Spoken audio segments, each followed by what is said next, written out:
You. Naseem, did you have a good week? Yeah, just working, and I mean, this was the first week of easing off the lockdown, but it's been no particular not different to anything I've done over the last 9-10 weeks. So I'm just continuing as normal. It's also the first week after Ramadan, huh? That's true, yeah. So I've been keeping a couple of voluntary fasts, because after you have the month of Ramadan, you have 30 fasts, 29 and 30 fasts. But then it's highly recommended, if during this month, which is Shawwal, if you keep 6 fasts, it's like you fasted the whole year. So I'm like, well, that's a golden deal there. So I'm fasting over this month, another 6 fasts. So, That's quite impressive. Most people may be waiting for the end of Ramadan to go straight into the chocolate and the carry-outs and the takeaway, going, wow, come on. Well, on a personal level, it's very important to try and get what you can. I need as many brownie points as possible. My deeds are not up to scratch. So, hopefully this will help in some way, inshallah. I think your deeds are way up to scratch, inshallah. Absolutely. Anyway, I think we are now live on Facebook. So good afternoon to people, and welcome to Interfaith Insights. Just before we officially start, just after 1 o'clock, I just want to say hello. I'm joined as always by Joe and Naseem, and I'll introduce our special guests soon. But I thought we'd start just by touching on some positive news stories, as we did last week. And if anyone else has positive news stories to add to the ones that I've just been looking over in the internet, then please do. The first one, the video that I watched last week, I thought was quite inspiring, was the Dalai Lama speaking out on COVID-19 and talking about the need for us to become more compassionate, and how meditation has a big role to play in helping us to deal with our anxiety and stress. And actually, just yesterday, I was speaking to Bill Crook, who's a member of the Buddhist community, and that interview will go out on Thursday. And he's also interestingly talking about how meditation is helping people prepare for coming out of lockdown. So how do we, prepare ourselves mentally? Because people have that fear of all of a sudden they're out, they're out on the streets, things have been relaxed. Am I going to, catch this? Is it safe to resume normal activities? So the meditation, he's been telling me, a lot of the meditation groups that have been happening every day are helping people to deal with that anxiety and fear. And I think the Dalai Lama touches on that. So it's very interesting to think about the power of meditation. And the other issue that we've had, of course, has been care homes. It's very difficult for people when they have loved ones who are in care homes, because you can't get access to care homes. And many people are feeling very lonely and vulnerable, never mind even those who are suffering tragically from COVID-19. There's a care home in Devon, which has made itself a drive-through care home. So you can drive through the care home and you can talk to your loved one from your car. And it's just a way to have that contact. I thought that was a very beautiful but yet simple idea. Interestingly, a rabbi was telling me that was it Italy? There was a country where they were doing some services in a similar way. So we'll maybe touch on that later. Another great story is a 98-year-old woman who has been raising money for the NHS for her hospitals by playing the piano every day for 100 days. Wow. Rebecca Parker, who is a member of St. John's Parish Church in Carluke, is more than halfway through her quest despite having arthritis in her hands. So it's quite remarkable that she's doing that. And she's been playing piano at the McClymont House Care Home in Lanark, bringing a smile to faces for people playing our traditional Highland dancing and Scottish music on her piano. And the final one I thought I would mention is Debrul Islam Chowdhury, who is a 100-year-old Muslim man in the UK who has raised over 207,000 for those affected by COVID-19 by walking laps in the 260-foot long community garden while fasting during Ramadan, which makes it even more remarkable. So those are just some great positive stories. Anyone else have anything that they would like to add or comment? Well, I had a wonderful experience yesterday. I've always believed that a large part of faith and spirituality is often serendipity, being in the right place at the right time. When we took our afternoon walk yesterday in the park, here's what happened to us.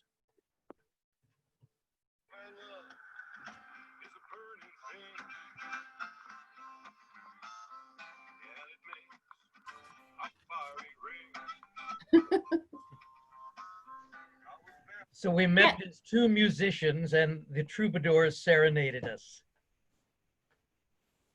Fantastic. So it sounds like Johnny Cash has been reborn. Yes, in Scotland. Isn't it just lovely when you're out and about and people are just that much more friendlier and have time to stop and chat and say hello and play music for you? You know, when would we ever seen that a couple of weeks back? Everybody's too busy rushing around, but everybody's just taking everything easy and slow. And why was he having it? Does he play in that spot regularly? I mean, why was he carrying his musical instruments around? Jamming in the park. Jamming in the park.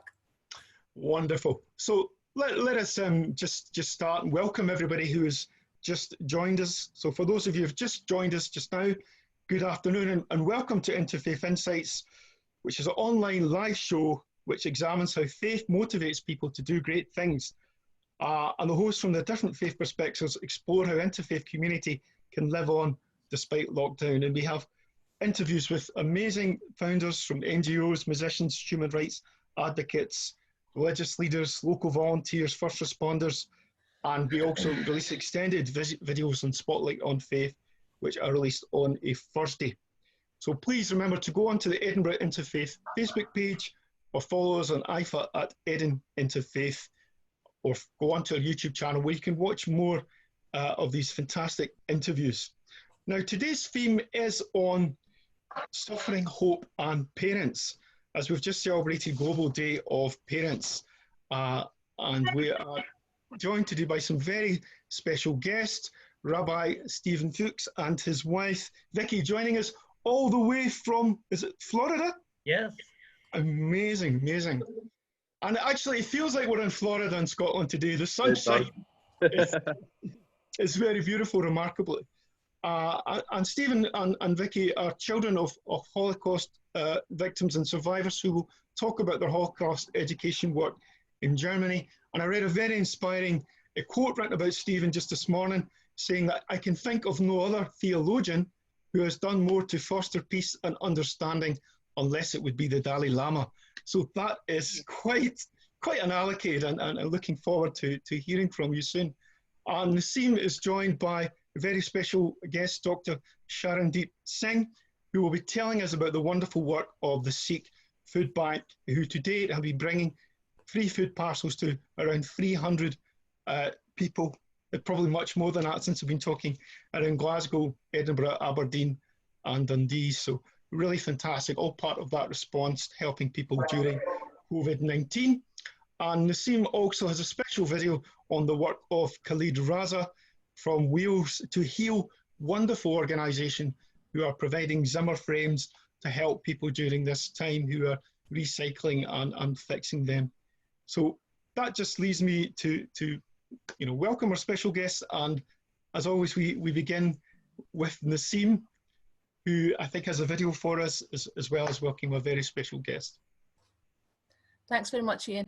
Good afternoon, and Dr. Sharandeep, thank you, and welcome to the show. I was getting a bit worried because you hadn't come online, and I'm thinking to myself, what do I do to fill the time? What can I speak about? But you made it along. That's great. Thank you very much. And so we'll do our, we're chatting a wee while, but I wanted to, because the theme, as Ian has mentioned, is hope and despair. So I wanted to touch on the despair part of it, and the fact there's so much going on in the world. But what's really good to see is the folk that are working together, working very hard to try to make a difference. So the video that I think Carrie is playing any minute now is a video on Khalid Raza and the work that he's been doing. There it goes.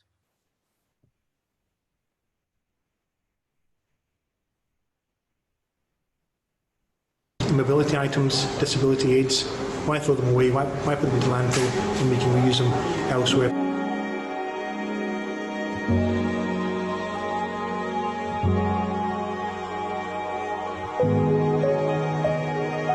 If we can't reuse them here for health and safety, or people don't want to take them, we'll take them. And we've been selling these items for the last 3.5 years.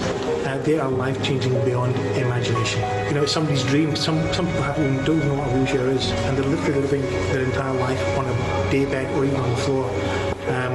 And that's the case in the most developing countries. So why not help them? And I don't think we should be looking for anything in return, because if we can't care about the most vulnerable people in society, then, you know, what does it say about us?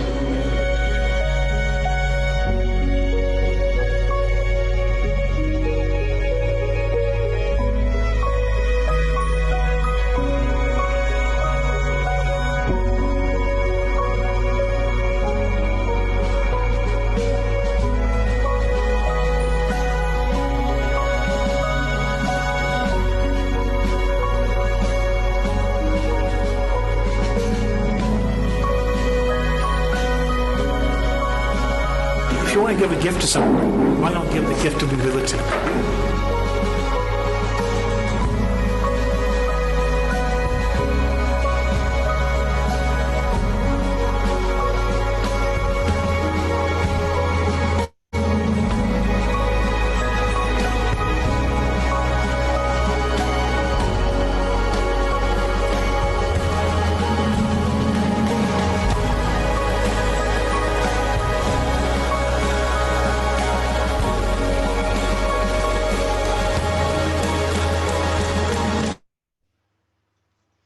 Thanks very much for that video, Carrie. That was a very moving video. I'm sure everybody would agree. You know, and I loved what Khalid said at the end there, the gift of mobility. It's something that we take totally for granted. And the fact that, you know, I think the price mentioned there was around £25, something as little as £25. And what a new lease of life it can give to somebody. So on the IFA website, we'll put the link to that so people want to donate, you know, and it said donate during Ramadan. You know, we're looking for donations, but you know, there's a need throughout the year, every day throughout the year. So, you know, anything that you wish to contribute and take part in that would be really good. So that was, I wanted to share that with everybody and give people an insight and the kind of great work that's been done out there. And we have today with us Dr. Sharandeep Singh. Welcome. Thank you so much for coming along. Hiya. Hi, everyone. Nice to be here. Yeah. Nice to have you. Yeah, Dr. Sharandeep is an NHS doctor in Glasgow, specialising in ICU and anaesthesia. And in March 2020, he co-founded the Sikh Foodbank project with Sharandeep. And you know, what comes across to me, I just need to say one thing first of all. I spoke to Glasgow Singh yesterday. Ian, you may be aware of Glasgow in Edinburgh, yes. the Sikh Gurdwara in Edinburgh. And what really comes across to me is how young these people are, doing so much amazing work. And Glab, I've known for a good couple of years. And do you know what I love about the way his whole outlook is so positive? I'll say to him, you know, you're doing great work. And you know, the first thing he just says, he says, no, it's a great man upstairs. It just rolls off the tongue. And you know how humble he is. And I think that just, I want you to give a shout out to Galab. I hope he's listening at some point. If not, Sharandeep, you can tell him I said that. Absolutely will do. I was also planning to give a shout out to the great community in Edinburgh, not just the Sikh community, but the wonderful faith communities across Edinburgh doing some amazing things. So I concur with you on that point. Just very quickly, I mean, you're a doctor. I mean, right now, how critical is that? How busy you are, and yet you have found time to co-organize coordinate an organization, food bank project. I'm just interested to know what was that moment when you decided, you know, there is a need here. What was that kind of light bulb moment? How did that all come about? First of all, can I just apologise for keeping you guys waiting? I didn't mean to induce a little bit of panic in you, wondering how you're going to fill your today's interview slot. Of course, I was, as you've rightly pointed out, extremely busy with both my professional work and also the ongoing food bank work, which just takes you down to the wire, even if you have appointments and deadlines.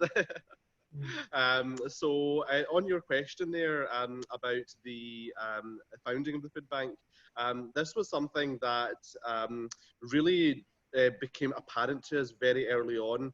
With my work in the NHS, we had been keeping a very, very close eye on how the coronavirus pandemic was evolving globally, and internal preparations within my local hospital, particularly within the intensive care environment, had started a good few weeks before the rest of the country and generally the government had started to make the general population, you know, think about things like a lockdown.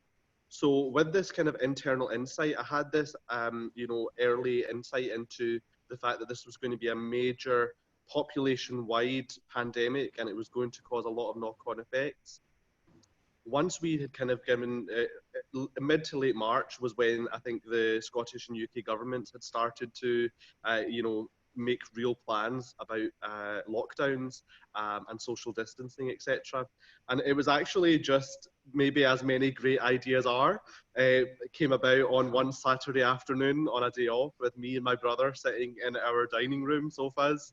It happened to be quite a sunny day that Saturday, and we were just musing about how some of the potential difficulties could be coming about in our community. I had also started to get some messages in from some of my other volunteer colleagues in Glasgow who were concerned about how the gurdwaras were going to be operating during the coronavirus lockdown. As you know, many faith buildings have had to be shut, mass gatherings have been limited, and all gurdwaras are a source of food and shelter for many, many communities, not just Sikh community. So we were a bit concerned as to how those people who might be getting help from the gurdwara in normal times, how they would be able to access support.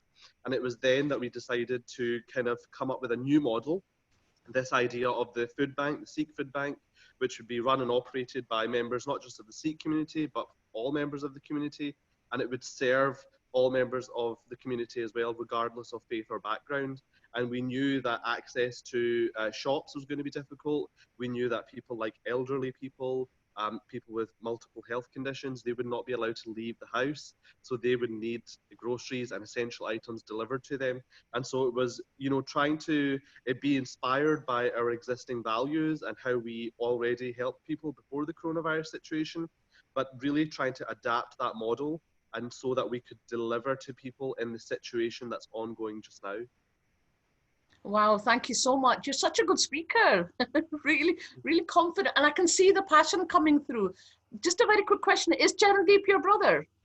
Yes, that's right. He is my much older, not much older, older and much wiser brother. I didn't want to assume, because you'll understand, in the Asian community, children's names always tend to rhyme, and I was like Tasneem, and that kind of way. It rhymes in the community, so I just assume. I don't want to assume, so I thought I would ask. And that's right. No, it's a very subtle difference in our name, but well spotted. Right, that's because he's also a doctor, isn't he? No, he actually works with the Chambers of Commerce. So he has been very busy in his day job, where he works with business organisations and liaises with the government to support the economy and come up with new ideas and training.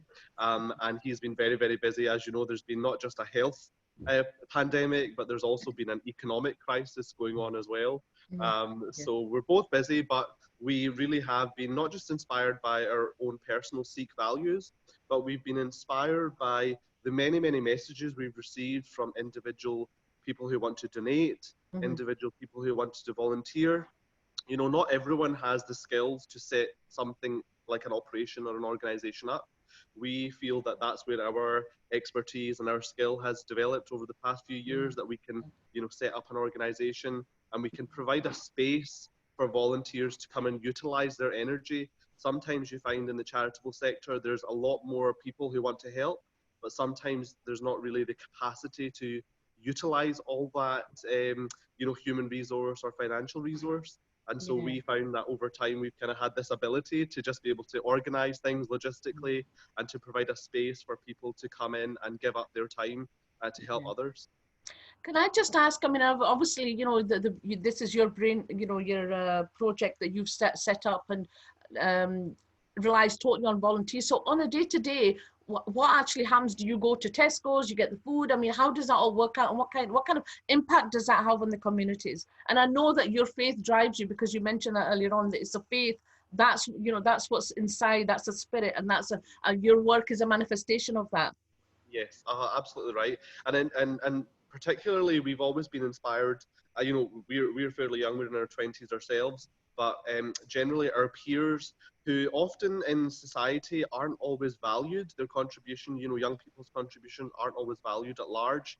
And we've always found that actually young people have so much potential, so many ideas, so much creativity that they can use to, if assisted, can be put to really good use. And so we've always been very much inspired by the capacity for young people to achieve great things. And we've always loved to kind of be part of that journey.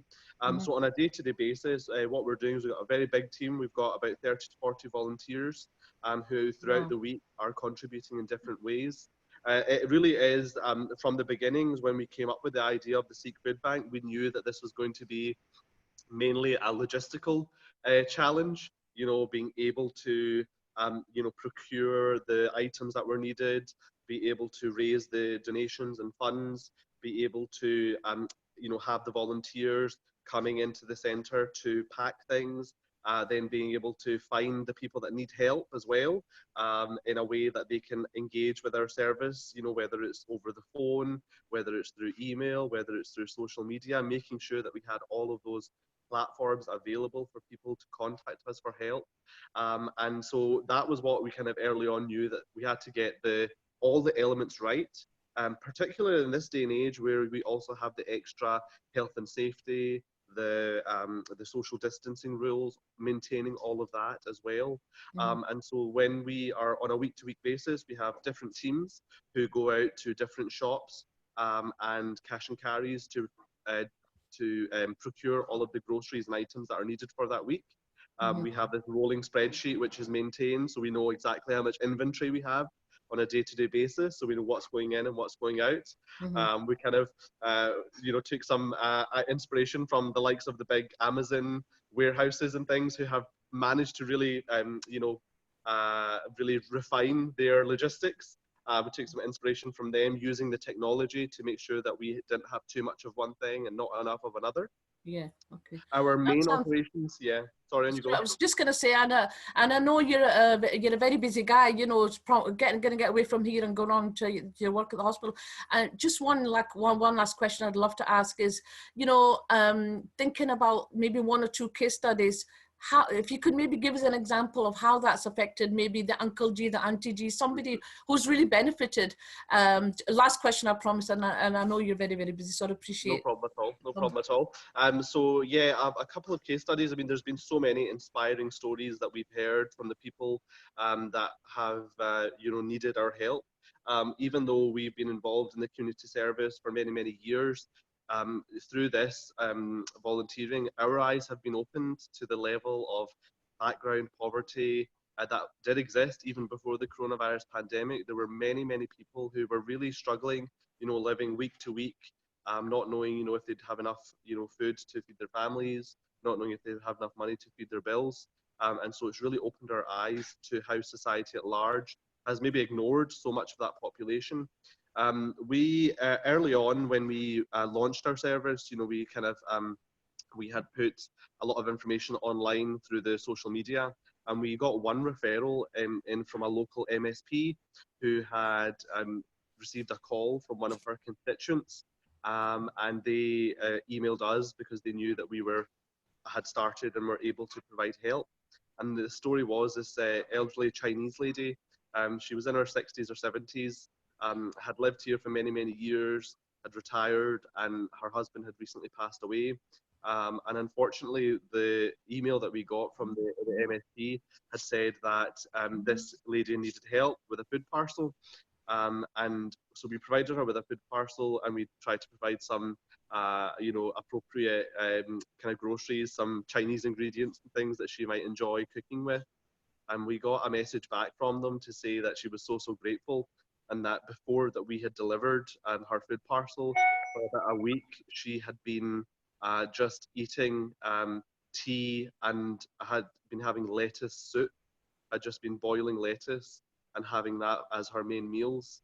And for that, after we had provided her with her grocery box, she said she was overjoyed at having received the noodles and the soy sauce and the miso paste and the tofu and everything like that, so that she could finally, have something. The second case study, which really, impacted on me and wasn't something that we were very apparent of would be a problem, was the families with young children. Many, many, young children are eligible for the free school meals, and so they might be getting breakfast and lunch provided at their schools, which is a great source of help for those families who might not be able to provide those meals. And obviously with all the schools being shut down and all the kids being at home, suddenly there's a lot more mouths to feed for these parents. Their, their budget has to stretch for extra meals that they have to provide for them. And we got a message from a mother and daughter. Her daughter was kind of maybe 6 or 7 years old. And once we provided her with her food box, she said to us that this was, she was very grateful because this was the first night, in many, many weeks that she knew that she would not be having to send her child to bed hungry. And those are the kind of stories that we have been really inspired and motivated by when we hear about those examples of the impact of our work, when our volunteers, get these messages of support back, when our donors who have been donating to the charity, when they hear about these wonderful impacts that our food bank is having, that's really what keeps us going. That's really what motivates us to continue giving up our time. Many of us, some people in our volunteer group, they are furloughed, so they're overjoyed that they can actually do something productive. And then there are people like myself who are still working full time. But even still, I like to try and give up as much of my spare time as I can because I know the impact that it's having. I know you've only shared 2 stories there, but I'm sure there's countless cases where you've had such a positive impact, and they're so touching, and I'm sure everybody's listening is finding those really moving and very touching. I just want to say, well done, and thank you so much for the work that you do and for all the community. I love the story of you delivering, Chinese food to the Chinese lady. I think that's still a lovely story. That's very, very important to take that into account. And, long may your work continue as you as a doctor and give you success in that. And obviously the food bank. And, as Aoife will hopefully share the link for that so that, if anybody want to contribute in any way, or there's local people in Glasgow that have not heard of your project that may want to contact you. I can't thank you enough for taking up your time. And I really appreciate you coming along and sharing your stories. Thank you. Wish you all the best. Wish you all the best. Thank you very much. Thank you very much. Yeah, it's just wonderful, inspiring story. And hopefully every blessing from, Waheguru, from God to you for all the work that you're doing. And just as Naseem said, I mean, often people will say, well, some faith groups are only helping people who are in their own communities. And that is just absolutely not the truth at all. We're hearing that every week. People are helping anyone, regardless of those who need it. And, that's one thing that always touches people's hearts about the Sikh community is that whole idea of langar, that you provide, free meals for anyone whenever they need it. And we're all being aware of the great work that the Sikh community has been doing and handing out free food, even throughout the year that across the UK they've been out on the streets doing stuff. So we just applaud the work that you're doing, and it's very inspiring and heartwarming to hear that. And we just hope it grows from strength to strength. So well done, and just pass our good wishes from everyone here at Edinburgh Interfaith and Interfaith Insights. Thank you so much. And thank you very much. Thank you, Naseem. Thank you, Ian. The great work that Edinburgh Interfaith Association does in showcasing and highlighting the wonderful work of all faith communities. So, a great job you are doing, particularly in this pandemic time where you are still able to bring people together and share these wonderful stories. Well, sure. Well, there'll be no stories without you to tell them. So that's great. So please, if you can't stay long, I understand if you need to get back to your other. I know you have a lot of things going on. So it's been great to have you. Thank you very much. I will probably take my leave of absence from you guys now, and I hope you have a great rest of the show. Thank you very much. Wonderful. Bye-bye. Bye-bye. So feeling very heartwarmed and inspired here, and we're going to move on to two other very inspiring people who are joining with Joe today. Rabbi Stephen Fuchs and his wife Victoria joining us all the way from Florida, telling us about some of the wonderful work that they've been doing around Holocaust education, especially in Germany. So over to you, Joe. Thank you very much, Ian. And Naseem, I was so deeply, deeply touched, as we all were, by listening to Dr. Singh, because what I learned is that in every life there will always be suffering. And how do you start to overcome suffering? You start with hope. And two of the most hopeful people I've ever met in my entire life have joined us today, all the way, as Ian said, from Florida in the United States of America. Rabbi Stephen Fuchs and Victoria Steinberg Fuchs who is a retired elementary school teacher, reside in Sanibel Island, Florida. Rabbi Fuchs' pulpit career has spanned over 40 years. He is the author of many books, including What's in It for Me, Who Created God, and other essays and articles. Throughout their work and career, the Holocaust has been a driving force in their lives. Rabbi Fuchs' late father, Leo Fuchs, was actually arrested in Leipzig, Germany on Kristallnacht, November the 9th, 1938, abused and sent to the Dachau prison camp. Fortunately, there were generous relatives in the United States who secured his release, and after a short time, he came to the United States, married, and had a daughter and a son, Rabbi Fuchs. Rabbi Fuchs has often been the first Jewish rabbi to preach in numerous churches throughout Germany, where he and Vickie have informed, educated, and built bridges into many of the churches and schools there. And he was the first rabbi invited to deliver the Interfaith sermon at Edinburgh's historic St. Giles Cathedral. So welcome, Steve and Vickie, and I was wondering if you might tell us about your work in Germany. How did this begin? What's the purpose of this work? And tell us about some of the impacts.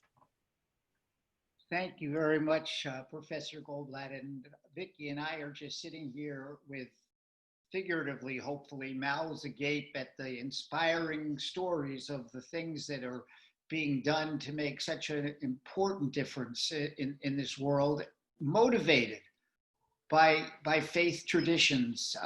Too often, in my experience in America, interfaith really means interfaithless. Let's just get along. And there is no particular allegiance to the faith of one's birth, just a desire, which is admirable, to make the world better. But to see these activities well up out of a deep commitment to one's individual heritage and faith is very, very moving to Vickie and me.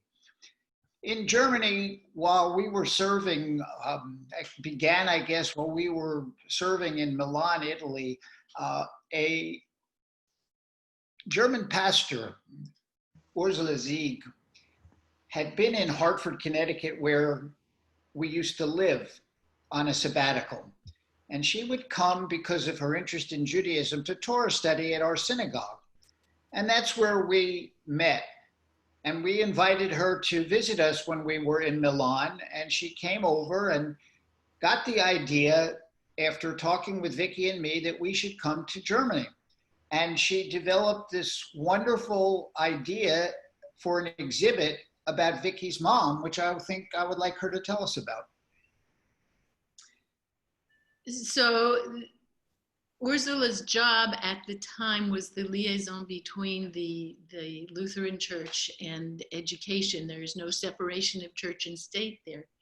And she partnered with a high school teacher who decided to take my mother's life. My mother was born in Breslau. And of course, when Hitler came to power, her family had to leave.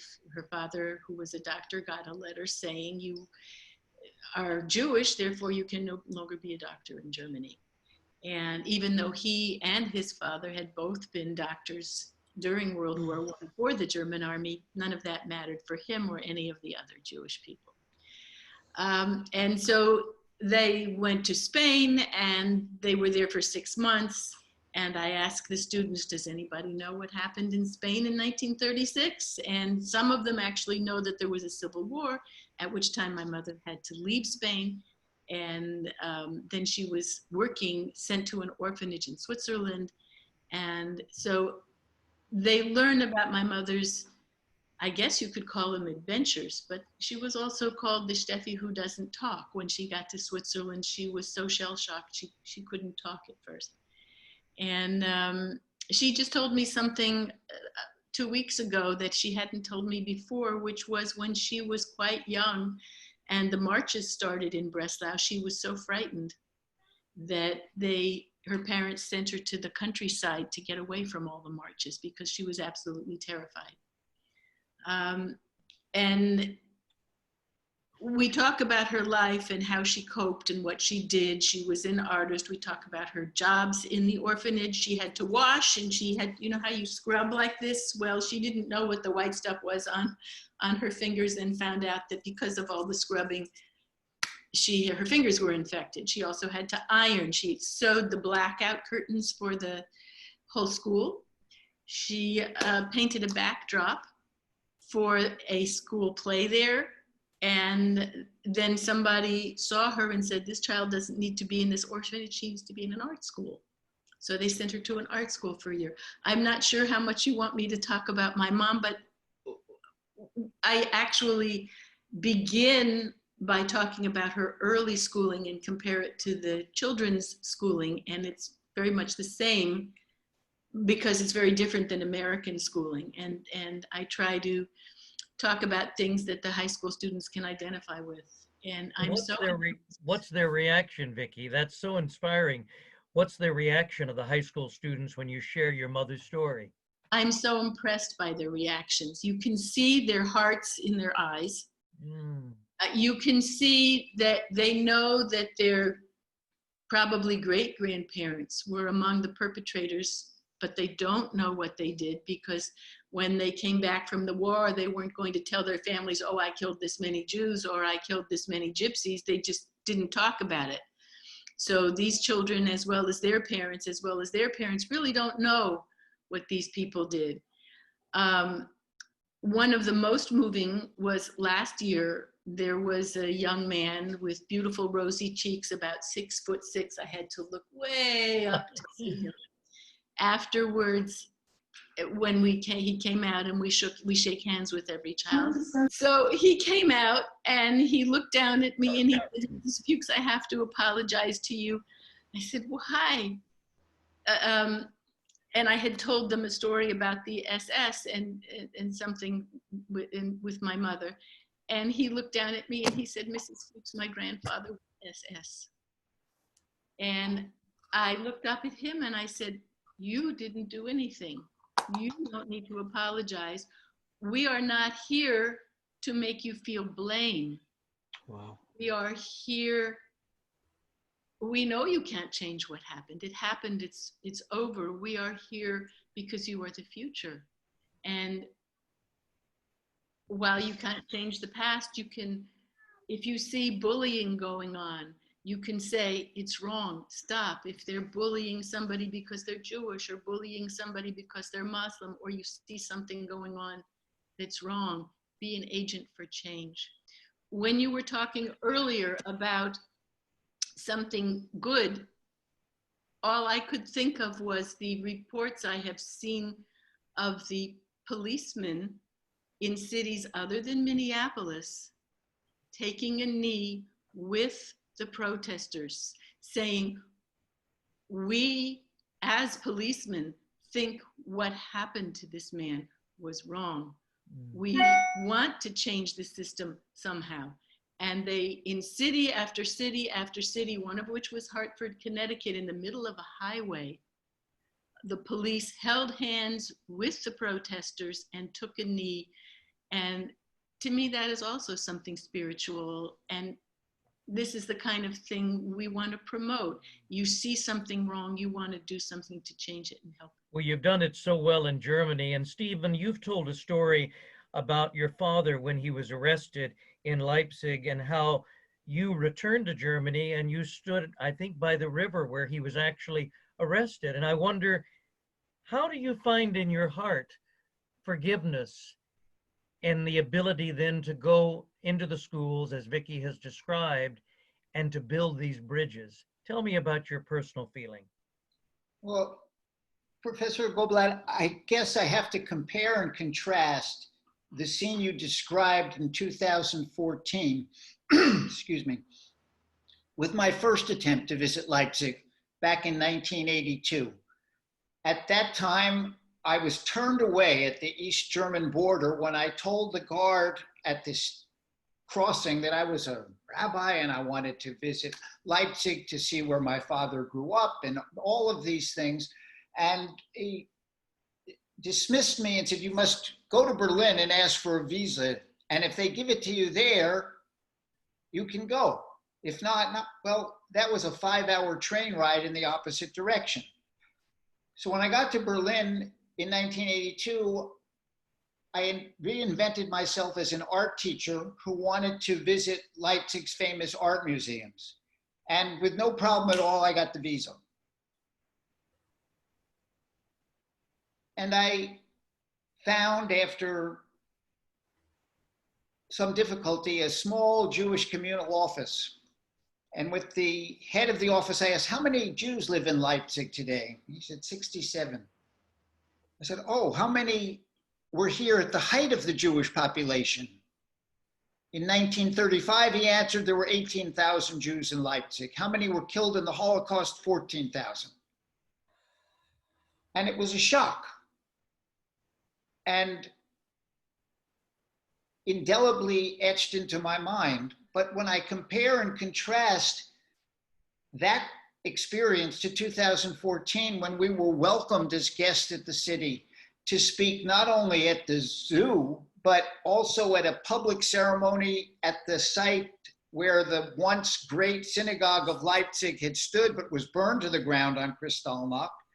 And then later in the evening at the famous Bach Cathedral, the Thomaskirche in the center of Leipzig, where Johann Sebastian Bach was the choir master and music director for 20 years, and where he's actually buried in the floor, which is a little bit unusual for me, but okay.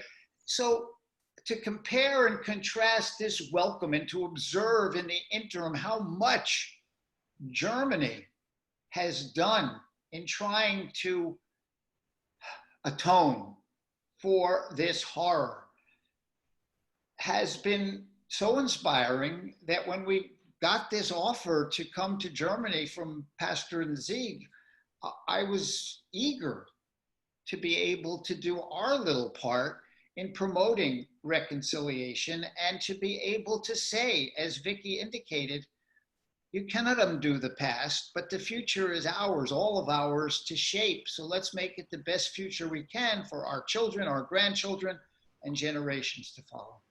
Well, you've certainly proven, both of you, with this inspiring life work, that it is not about being faithless anymore in interfaith. It is about being faithful, and the faithfulness of Pastor Zieg inviting you, a Lutheran minister from the United States, to come to Germany to build these bridges is a great inspiration to all of us. And later today, on Thursday at 6 p.m., Vickie and Steve will be joining us for a much longer interview where I'll ask them some more in-depth questions about some things that are happening more currently today in Germany as well. But on behalf of the Edinburgh Interfaith Association, may I just say thank you both for helping us keep the faith. Our pleasure. Thank you. We're honored to be invited by you to join you in this wonderful mission of peace among the different religions. Thank you. Over to you, Ian. It was very, very powerful. I'm always struck by the words of a very close friend of mine who's a Rwandan genocide survivor. You become what you can't forgive.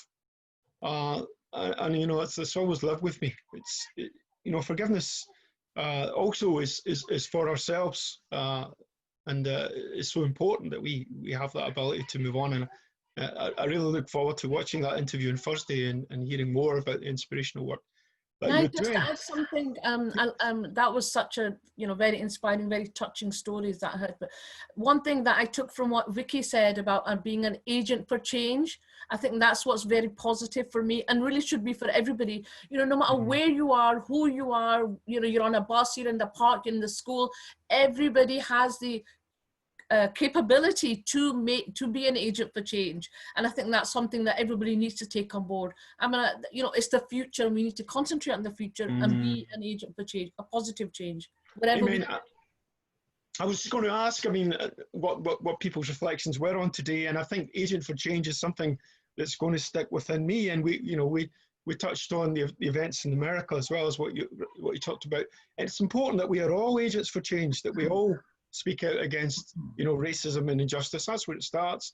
And we can't allow ourselves ever to be siloed into one group, one race, or one faith. what we're hearing about today is, no boundaries. Love and compassion is for one another, for everyone.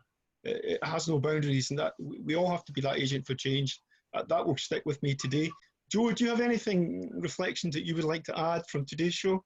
Well, I just think that it demonstrates once again the similarities between Islam, Judaism, Christianity, the Sikh faith that we heard so eloquently described today. It's really, as you say, all about love. Years ago, I gave a speech in Amman, Jordan, and one of the senior government officials said to me, "Why do you as a Jew hate us so much, the Arabs?" And I said, "I don't hate you, I love you." He said, "Well, you create all kinds of barriers for us and travel to Israel and so on." And I said, "The reality is that all of us must forgive. To forget is unnatural, but to remember and then forgive, I think, is supernatural. And that's what I think we should all aspire to do." Wonderful. And that just leaves me to thank our very special guests, Rabbi Stephen Fuchs and Victoria. Thank you so much for joining us from Florida, from Sharandeep, from the Sikh Foodbank, hearing about the wonderful work that they're doing. And remember to tune into the channel, the Facebook channel or the YouTube channel at 6 o'clock on Thursdays. We release these wonderful videos where you'll hear more of the inspirational story from Rabbi Stephen Fuchs. I'll also be joined by Bill Crook from the Buddhist community, who is the founder of the environment group Earth Holders, looking at how our spirituality can motivate us to save the planet, which is very important, being on the 5th of June is World Environment Day. And we will also be joined with, for a spotlight on faith, for a musical element, Karan Rana, who is a fantastic traditional Indian musician. And we're actually going to play out today with one of his songs. So it just remains for me to thank everyone. Join us next week, where the theme will be Healing the World. And just stay safe.